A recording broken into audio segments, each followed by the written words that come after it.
जय हिंद दोस्तों, मैं हूं अनूप और आप सब लोग देख रहे हैं ग्लोबल कॉन्फ्लिक्ट। दोस्तों, अमेरिका की तरफ से भारत को F-35 या दूसरा किसी 5th जनरेशन फाइटर एयरक्राफ्ट के ऑफर के बारे में आप लोग कई सारे वीडियो में सुने होंगे। और दोस्तों, आज के इस वीडियो में मैं आप लोगों को बताऊंगा कि अमेरिका द्वारा किस तरीके से भारत को S-400 डील को कैंसिल करने के लिए मजबूर किया जा रहा है और किस तरीके से अपने F-35 का इस्तेमाल करके एक तरीके से भारत को प्रेशराइज करने का कोशिश किया जा रहा है। तो दोस्तों, वीडियो के सबसे पहले हिस्से में मैं आप लोगों को बताऊंगा कि अमेरिका की तरफ से भारत को S-400 कैंसिल करने पे F-35 देने के लिए किस तरीके का ऑफर किया गया, जबकि वीडियो के आखिरी हिस्से में आप लोगों को बताऊंगा कि इंडिया द्वारा हाल ही में जो 2 नेवी के डील को कैंसिल किया गया, उससे आने वाले समय में नेवी को किस तरीके का मुश्किलों का सामना करना पड़ सकता है। तो चलिए दोस्तों, देरी ना करके शुरू करते हैं आज का वीडियो और जानने का कोशिश करते हैं डिटेल में। दोस्तों, बीते कुछ दिनों से जो सुनने को आ रहा है कि अमेरिका की तरफ से भारत को F-35 जैसे एडवांस ट्रेंड फाइटर एयरक्राफ्ट का ऑफर किया जा सकता है, उसे लेके कुछ महीने पहले ही एक ऐसा रिपोर्ट आया था जहां पे बताया गया था कि अगर भारत द्वारा S-400 डील को रद्द किया जाता है तो अमेरिका भारत के नेवी और एयरफोर्स दोनों के ही जरूरतों को पूरा करने के लिए F-35 जैसे फाइटर एयरक्राफ्टों का ऑफर कर सकता है। इवन दोस्तों, इतना नहीं, अमेरिका की तरफ से तो भारत के S-400 डील को कैंसिल कराने के लिए हर तरीके का प्रयास भी किया जा रहा है और भारत को S-400 डील कैंसिल करने के लिए प्रेशराइज भी किया जा रहा है। अमेरिका के कुछ उच्च अधिकारी और सेनेटरों की तरफ से 2019 में बयान देते हुए यह भी बताया गया था कि भारत और रशिया के बीच में S-400 डील को लेके जो समझौता हुआ है, उसके बाद इंडिया और अमेरिका के बीच में टेक्नोलॉजिकल कोऑपरेशन और मिलिट्री टेक्नोलॉजी को लेके दूरियां बढ़ सकता है। इवन भारत की तरफ से भी नेटो मेंबर टर्की के ऊपर नजर रखा हुआ है और हाल ही के दिनों में टर्की द्वारा S-400 खरीदने के बाद अमेरिका की तरफ से जिस तरीके का प्रतिबंध टर्की के ऊपर लगाया गया और जिस तरीके से अमेरिका द्वारा टर्की को F-35 प्रोजेक्ट से बाहर निकाला गया, उसके ऊपर भी भारत बारीकी से नजर रखा हुआ है। दोस्तों, 2019 के इकोनॉमिक्स टाइम्स के रिपोर्ट के मुताबिक एयरफोर्स के लिए खरीदे जाने वाले जो 114 फाइटर एयरक्राफ्ट का टेंडर है और नेवी के लिए जो 57 फाइटर एयरक्राफ्ट खरीदे जाने का बात कहा जा रहा है, उन एयरक्राफ्टों को लेके अमेरिका भारत को मदद करने के लिए तैयार है। इवन टेक्नोलॉजिकल सपोर्ट के साथ साथ इन एयरक्राफ्टों को भारत में मैन्युफैक्चर करके दूसरे देश में सप्लाई करने का बात में भी अमेरिका तैयार है, लेकिन अमेरिका अपना कुछ शर्तों को मनवाना चाहता है। इन शर्तों में जो सबसे प्रमुख शर्त है वो है S-400, जबकि इसके अलावा अमेरिका ये भी चाहता है कि भारत अब रशिया के ऊपर नहीं बल्कि अमेरिका के ऊपर हथियारों को लेकर डिपेंडेंट रहे। दोस्तों, अमेरिका की तरफ से F-35 भारत को ऑफर किया गया है, ऐसा खबर तो बहुत बार सुनने को मिल चुका है, लेकिन इसे लेके अभी तक कोई भी ऑफिशियल कंफर्मेशन नहीं आया। इवन ना ही अमेरिका की तरफ से और ना ही भारत की तरफ से अब तक इन बातों को लेके ऐसा कुछ ठोस कहा गया है कि अमेरिका भारत को F-35 या अन्य कोई 5th जनरेशन फाइटर एयरक्राफ्ट दे सकता है। लेकिन अगर ऑफिशियल बातों को देखे तो अमेरिका भरपूर तरीके से प्रयास कर रहा है कि भारत S-400 ना खरीदे, बल्कि इसके बदले में ऑफिशियली भारत को अमेरिका की तरफ से F-18 सुपर हॉर्नेट और F-21 जैसे फाइटर एयरक्राफ्टों का ऑफर किया गया है, जो इंडियन एयरफोर्स और नेवी के टेंडर में भी शामिल है। दोस्तों, अमेरिका भारत को F-35 के लोभ दिखा के सिर्फ S-400 कैंसिल कराने के लिए ही आगे बढ़ रहा है, जबकि ऐसे मीठे मीठे बातों के अलावा अमेरिका द्वारा कुछ ऐसे काम भी किया गया है जो एक तरीके से ये भी दर्शाता है कि अमेरिका अपने खुदगर्जी के लिए कितना हद तक आगे बढ़ सकता है। S-400 के डील को कैंसिल कराने के लिए अमेरिका की तरफ से काटसा के नियम के तहत भारत के ऊपर सैंक्शन लगाने का बात भी कहा गया था, लेकिन भारत अपने डिप्लोमेसी और बड़े मार्केट की वजह से ही अमेरिका के काटसा के रूल से बाहर रह पाया। इवन भारत द्वारा भी डिप्लोमेटिक चाल के तहत अमेरिका को इस तरीके का प्रतिबंध से दूर रखा गया और यह भी बता दिया गया है कि अमेरिका अगर इस तरीके का कोई भी डिसीजन लेता है तो ये भारत के लिए भी रास्ता तैयार करेगा कि भारत भी ऐसे ही डिसीजनों की तरफ आगे बढ़े।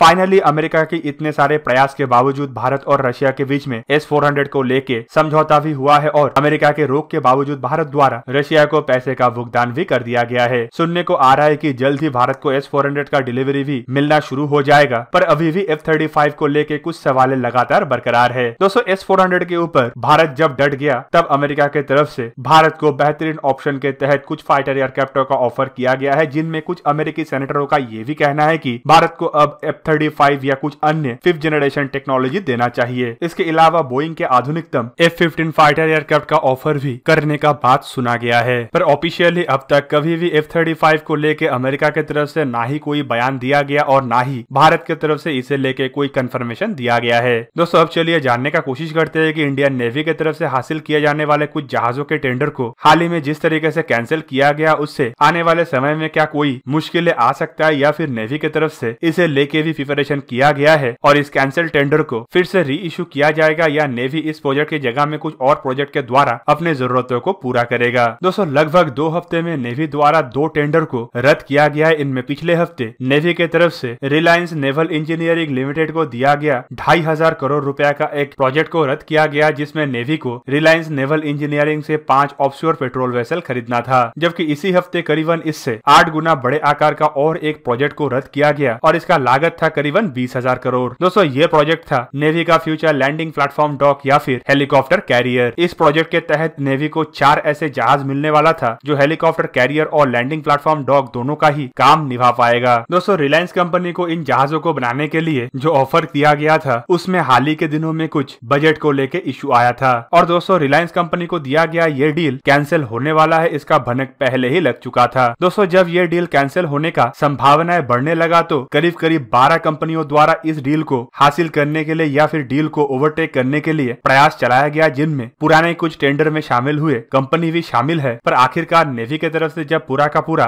प्रोजेक्ट को ही कैंसिल किया गया तब इन 12 कंपनियों का भी संभावनाएं पूरा पूरी रद्द हो चुका है। दोस्तों ये 5 ऑफशोर पेट्रोल वेसल को लेके कोई खास जानकारी तो नहीं दिया गया और कैसे इसका जरूरतों को नेवी किस प्रोजेक्ट के द्वारा पूरा करेगा इसके बारे में भी कोई जानकारी नहीं दिया गया है। पर जो दूसरा डील है उसे लेके कई सारा संभावनाएं अभी तक आ चुका है, जिनमें कुछ ऑफिशियल भी है जबकि कुछ अनऑफिशियल भी है। दोस्तों नेवी द्वारा जो दूसरा टेंडर को रद्द किया गया वो है लैंडिंग प्लेटफॉर्म डॉक, मतलब ऐसा जहाज जो ट्रूप्स कैरी कर सकता है और दुश्मन के क्षेत्र के अंदर जाके समुद्र से ही टैंक, हेलीकॉप्टर और ट्रूप्स को दुश्मन के क्षेत्र में डिप्लॉय भी कर सकता है। इस तरीके का जहाजों को खरीदने के लिए पहले ही बात उठाया गया था और नेवी के द्वारा ऐसे 4 जहाजों को प्राइवेट शिपयार्ड के माध्यम से इंडिया में ही बनाने का इरादा रखा गया था। दोस्तों आपके जानकारी के लिए बता दूं कि नेवी इन जहाजों को खाली लड़ाई के लिए नहीं बल्कि डुअल यूज पर्पस अपने बेड़े में शामिल करना चाहता था, जिनमें डिजास्टर मैनेजमेंट और डिजास्टर रिलीफ जैसे मिशन भी शामिल हो। दोस्तों इस तरीके का जहाजों को खाली दुश्मन के एरिया में अपने ट्रूप्स डिप्लॉय करने के लिए इस्तेमाल नहीं किया जाता है, बल्कि अपने छोटे छोटे आइलैंडों का प्रोटेक्शन और एक्सक्लूसिव इकोनॉमिक जोन के अंदर दुश्मन को कड़ी टक्कर देने के लिए भी इस्तेमाल किया जाता है। हाल ही के दिनों में प्रोजेक्ट को रद्द करने के पीछे जो सबसे बड़ा प्रमुख कारण जताया गया है वो है इस प्रोजेक्ट को लेकर डिले होना। नेवी के तरफ से 2010 में ऐसे जहाज खरीदने का इरादा जताया गया था, जबकि 2013-14 के दरमियान ही इसे लेकर टेंडर भी इशू किया गया। पर दोस्तों इतना लंबा समय बीतने के बावजूद जब इसमें कोई सफलता हासिल नहीं हुआ तो नेवी की तरफ से पिछले साल ही कहा गया था कि इस प्रोजेक्ट को रद्द किया जाएगा ताकि नेवी एक फ्रेश टेंडर इशू कर पाए, जिसके द्वारा नेवी को आधुनिकतम टेक्नोलॉजी के जहाज मिल पाए। दोस्तों अब सुनने को आ रहा है कि पहले टेंडर के मुकाबले में अभी जो और एक टेंडर इशू करने का संभावना है उसमें जहाज का आकार और वजन भी बढ़ सकता है और अंदाजा लगाया जा रहा है कि इस बार इन लैंडिंग प्लेटफॉर्म डॉक का वजन करीबन 30,000 से 40,000 टन के दरमियान होगा, जबकि जहाजों के पास कुछ आधुनिक क्षमता भी हो सकता है, जिनमें आधुनिकतम हथियारों के साथ साथ ट्रूप कैरिंग कैपेसिटी और हेलीकॉप्टर कैरिंग कैपेसिटी भी बढ़ सकता है। साथ में अंदाजा ये भी लगाया जा रहा है कि शायद इन जहाजों में वर्टिकल टेक ऑफ करने वाले एयरक्राफ्टों का इस्तेमाल करने का भी इरादा नेवी की तरफ से जताया जा सकता है, लेकिन अभी तक ऐसा कोई ऑफिशियल कंफर्मेशन नहीं आया है। और दोस्तों अगर इन बातों में कोई भी सच्चाई होता है तो इसके साथ साथ नेवी का F-35 खरीदने का संभावनाएं भी बढ़ सकता है। तो दोस्तों ये था आज का वीडियो। अगर आपको वीडियो अच्छा लगा तो इसे लाइक कीजिए और मेरे चैनल को सब्सक्राइब कीजिए और साथ में बना हुआ बेल आइकन को भी प्रेस कर दीजिए ताकि आप मेरा वीडियो देख पाए सबसे पहले। जय हिंद।